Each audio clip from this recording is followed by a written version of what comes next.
Namastê, salve, salve pessoal, Vinícius aqui falando. Então vamos dar continuidade à nossa sequência de podcast nesse dia de hoje. Hoje nós vamos falar sobre o podcast de número 6. Esse podcast número 6, nós vamos estar abordando o mito 4 sobre a hipnose. Hipnose é ocultismo e vamos para a tela. É muito comum as pessoas associarem o trabalho da hipnose ao ocultismo. Talvez isso aconteça porque a hipnose ainda seja vista como algo oriental, estranho ou do além. Na verdade, a hipnose é puramente um estado superconcentrado da sua mente. Estado esse que você experiencia dezenas de vezes durante o dia sem se perceber, sem atinar a ideia relacionada àquilo. Um exemplo disso, quando você entra no carro e nem percebe o caminho da sua casa. Quando o filme está nos momentos decisivos e você não se dá conta de que alguém chamando por teu nome, e aí você fica meio avoado, não consegue prestar atenção ou no filme ou na pessoa que está te chamando. Ou que alguém te chamou e você não consegue escutar essa pessoa. Quando toca música ou quando toca a sua música preferida, você entra num estado hipnótico, um estado de transe, tentando analisar e tentando curtir aquela música mesmo que você esteja envolvido com aquela música, com aquela cena. Bom, então pessoal, o que eu tenho para dizer para vocês hoje relacionado a esse podcast número 6 hoje, que a hipnose não é ocultismo, a hipnose não tem nada de místico, de religioso, questões dogmáticas. Qualquer pessoa pode entrar facilmente num estado de transe hipnótico, qualquer pessoa pode ser hipnotizado, desde que também assim se permita. Como eu já havia dito nos podcasts anteriores, no podcast 1, 2 e 3, citando alguns exemplos, como no dia de hoje, relacionado ao processo de você entrar no carro e daqui a pouco você chegar no teu destino lá e aí não acabar se dando conta que já chegou no seu determinado destino. E nesse processo, o que eu coloco para vocês? De repente vocês podem assistir o filme O Hipnotista, que tem ele gratuitamente aí no YouTube. Eu posso deixar o link abaixo para vocês poderem estar assistindo, acompanhando esse filme. Então, algumas pessoas, alguns produtores realizam vídeos, realizam cursos, realizam palestras, filmes com vários tipos de cenários interessantes, alguns cenários macabros, colocando e passando a ideia de que a hipnose é aquela coisa meio obscura, que o hipnotista, o hipnólogo, o hipnoterapeuta, ele tem aquela coisa meio assombrada por trás dele para poder fazer com que a pessoa entre no seu estado de transe hipnótico. E não é nada disso, A gente já sabe que, como cita o texto ali, a hipnose é um processo de a pessoa estar super concentrada naquilo. E eu coloquei um texto no meu Facebook, que também eu coloco no link abaixo, Facebook para vocês, e vocês vão analisar esse texto relacionado a também aquela questão da regressão de memória num transe hipnótico. Então, eu cito um exemplo lá relacionado à questão do nosso cérebro ser um exemplo de uma caixa registradora. Aquela caixa registradora que vai registrando o que está entrando de dinheiro naquele determinado caixa.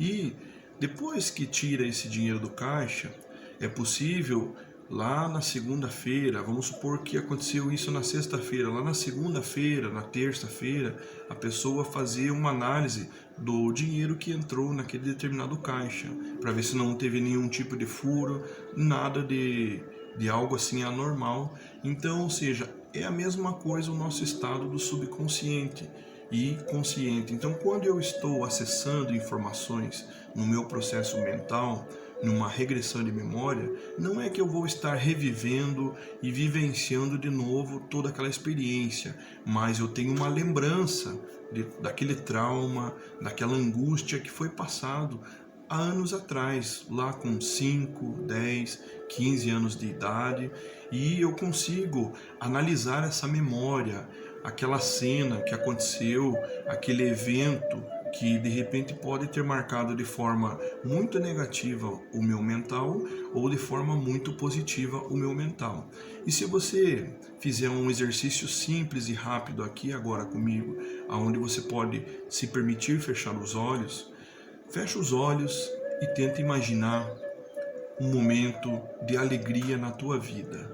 Um momento, se você é pai, se você é mãe, visualizando o momento em que nasceu o teu filho ou a tua filha, aquele momento de alegria, de realização plena, de satisfação, de estar ali com o seu rebento nos braços.